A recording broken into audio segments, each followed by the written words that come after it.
Hello नमस्कार everyone. Corp 28 summit जो अभी दुबई में चल रहा है 13 नवंबर 2023 को शुरू हुआ और 12 दिसंबर तक चलेगा। इसमें रिन्यूएबल एनर्जी से रिलेटेड एक प्लेज लिया गया है, एक प्रतिज्ञा लिया गया है। इस प्लेज में इंडिया इस प्लेज को साइन नहीं किया है, इंडिया इस प्लेज का पार्टी नहीं हुआ है, जबकि 118 कंट्री ने लगभग साइन किया है। क्लियर।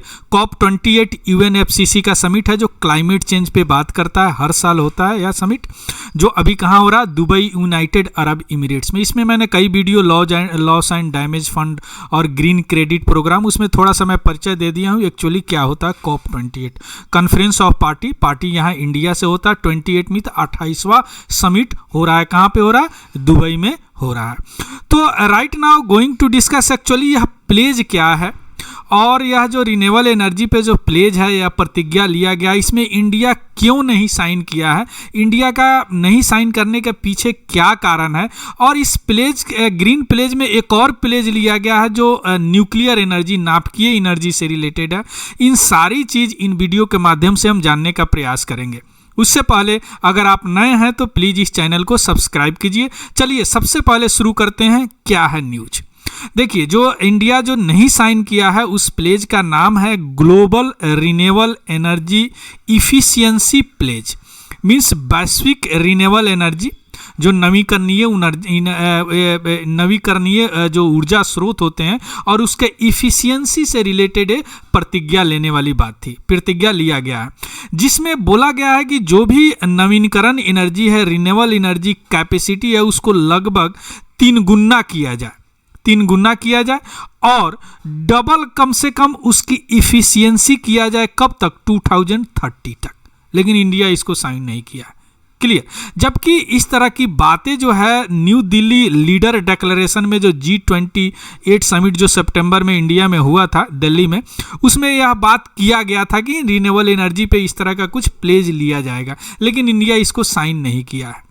लेकिन इंडिया के पास डोमेस्टिक टारगेट भी है। डोमेस्टिक टारगेट क्या है कि अभी इंडिया का करेंट लेवल जो है रिन्यूएबल एनर्जी का 130 गीगावाट है, जो कि इंडिया ऐसा प्लेज किया है कि 2030 तक उसको 450 गीगावाट कर देगा। क्लियर। ये रहा न्यूज आपकी। अब यहाँ पे थोड़ा सा हम देखते हैं कि जो एनर्जी की बात यहाँ पे हो रही है, एनर्जी रिसोर्स की बात होता है, रिन्यूएबल एनर्जी की बात हो रही है, इफिशियंसी की बात हो रही है।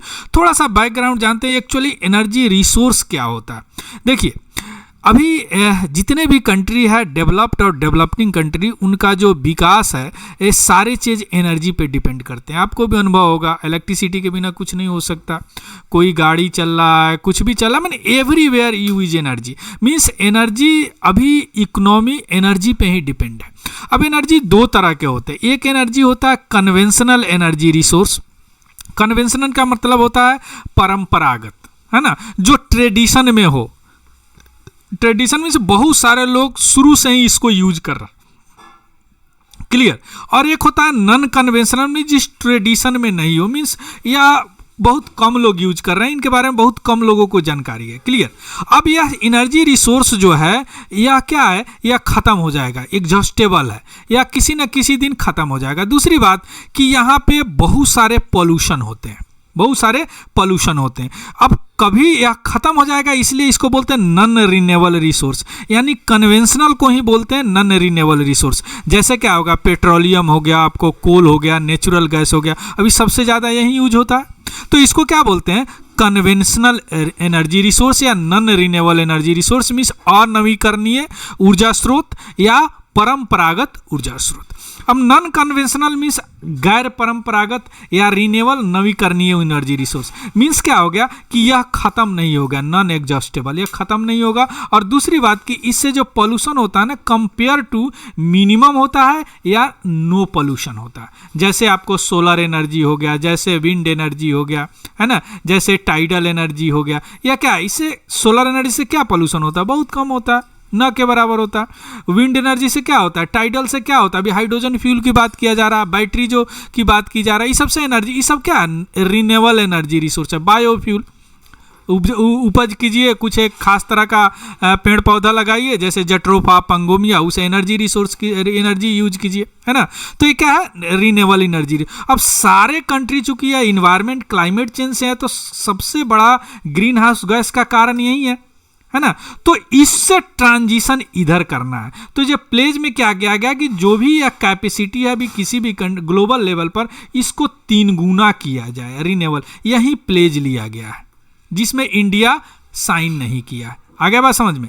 अब देखते हैं कि यह इसका एम प्लेज का क्या है। देखिए एम तो आपको जानते हैं कि ट्रिपल है, 3 गुना करना है, और 3 गुना कैपेसिटी 11,000 गीगावाट तक करना है, जबकि इंडिया ऑलरेडी प्लेज ले चुका है 450 गीगावाट, लेकिन इसको कहाँ 11,000 गीगावाट करना। और इफिशियंसी, दक्षता, एनर्जी इफिशियंसी की इंप्रूवमेंट कम से कम 4% तक करना है। ये दोनों काम कब तक करना है, 2030 तक करना है। क्लियर। जो कोल का यूज हो रहा है उसको धीरे धीरे कम करना है, और नए कोल फायर पावर प्लांट का फाइनेंस बंद कर देना। मीन्स उसको फाइनेंस ही नहीं करना है कि नया कोई कोल पावर प्लांट बने, कोयला पे कोई पावर प्लांट बने जिससे बिजली उत्पादन हो। बात आ रहा है समझ में।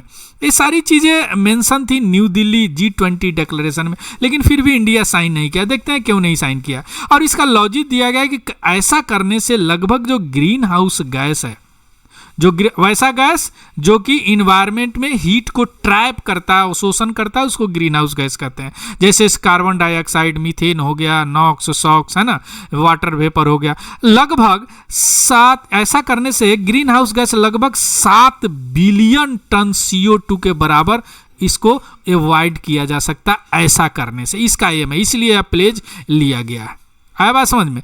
अब देखते हैं कि यह कैसे काम करेगा। जो 3 गुना वैश्विक रूप से करने की बात, इसके लिए रिजिलियंट एक वैल्यू चेन बनाना पड़ेगा जो तन्मयता के साथ तन्मयता के साथ हो, रिजिलियंट हो, है ना।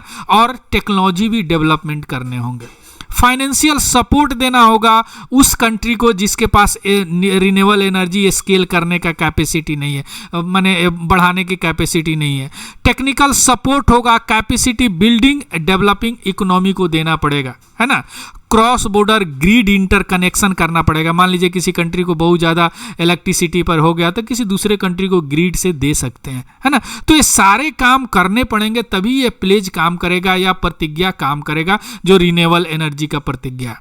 अब देखते हैं कि इंडिया क्यों नहीं साइन किया। देखिए G20, सारे G20 कंट्री ने साइन किया, केवल इंडिया, चाइना और रसिया छोड़ के सारे करीब करीब साइन किए हैं। We are talking about G20 country.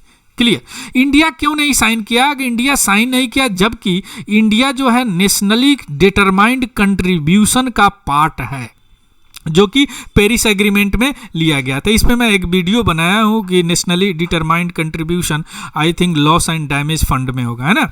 नहीं, ग्लोबल स्टॉक टेक में इसके बारे में थोड़ा सा मैं डिटेल्स दिया हूँ, देख लीजिएगा ना। सो नेशनली डिटरमाइंड इसमें होता है कि नेशन लोग अपने से खुद एक टारगेट बनाए कि इस ईयर तक इतना टारगेट तक कार्बन इमिशन कम करेंगे। वह कैसे कम होगा? ऑफ कोर्स नॉन रिन्यूएबल से रिन्यूएबल में स्विच करना होगा, ट्रांसफॉर्म करना होगा।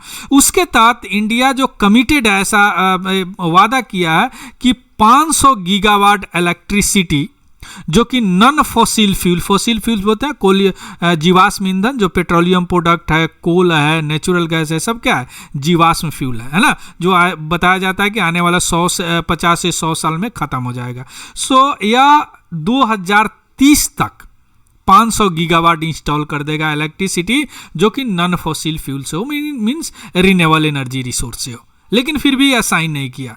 क्यों नहीं साइन किया है? कि बोला है कि इंडिया का जो अभी एनर्जी रिसोर्स है, बिकॉज डेवलपिंग कंट्री है, डेवलप्ड कर रहा, अभी भी कोल जो है यह मेन प्रोडक्ट है, मेन है energy resource. Clear. Means India को आने वाला समय में बहुत ज़्यादा एनर्जी का डिमांड होगा।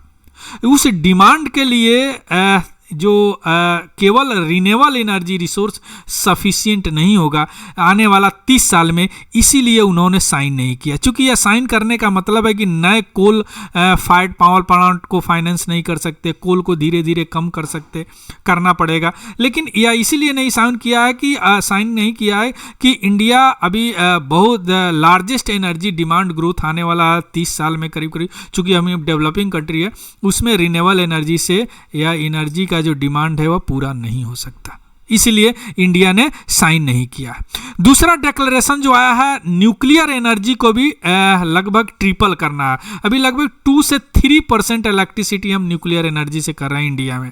ईबी COP28 में लॉन्च हुआ, इसका भी ऑब्जेक्टिव क्या है कि वर्ल्ड का जो न्यूक्लियर एनर्जी कैपेसिटी है 3 गुना किया जाए, क्योंकि ऐसा करने से net zero green house gas emission 2015 तक हम नेट जीरो कर सकते हैं। मीन्स जितना हम इमिशन कर रहे हैं उतना हम अवशोषण कर सकते हैं, तो उसको नेट जीरो बोलते हैं। मान लीजिए कि 100 टन हम इमिशन कर रहे हैं, तो कुछ ऐसा करें कि 100 टन अवशोषित भी हो जाए, माने यानी इन्वायरमेंट में जीरो गया, पेड़ पौधे लगा दे, टेक्नोलॉजी डेवलपमेंट कर दे, है ना। तो एक्चुअली 20 कंट्री ने इसको इंडोर्स किया, इसको प्रेजेंट किया, जिसमें यूनाइटेड स्टेट, जापान, घाना और यूरोपियन यूनियन के बहुत सारे कंट्री थे। इंडिया ने इसे भी साइन नहीं किया। क्लियर। चूंकि इंडिया बोला कि भैया अभी 2 से 3% ही हम यूज कर रहे हैं, कैसे करेंगे, हमारा इमर्जिंग टेक्नोलॉजी हम लोग यूज कर रहे हैं, इमर्जिंग इकोनॉमी है, बहुत सारे एनर्जी की डिमांड अभी होंगे जो कि रिन्यूएबल एनर्जी से नहीं हो जाएंगे। और रिन्यूएबल एनर्जी में बहुत सारे टेक्नोलॉजी की ज़रूरत होती है जो उतना सफिशिएंट अभी हम नहीं है, इसलिए उन्होंने बोला कि नहीं करेंगे, हाँ फेज धीरे धीरे इसको बढ़ाएंगे। Clear. So this is all about the news. इसका PDF हमारे Telegram channel Tiwari general study से आपको मिल जाएगा। सो डाउनलोड कर सकते हैं, उसको भी ज्वाइन कर लीजिएगा ना। So thank you, have a good day and happy learning.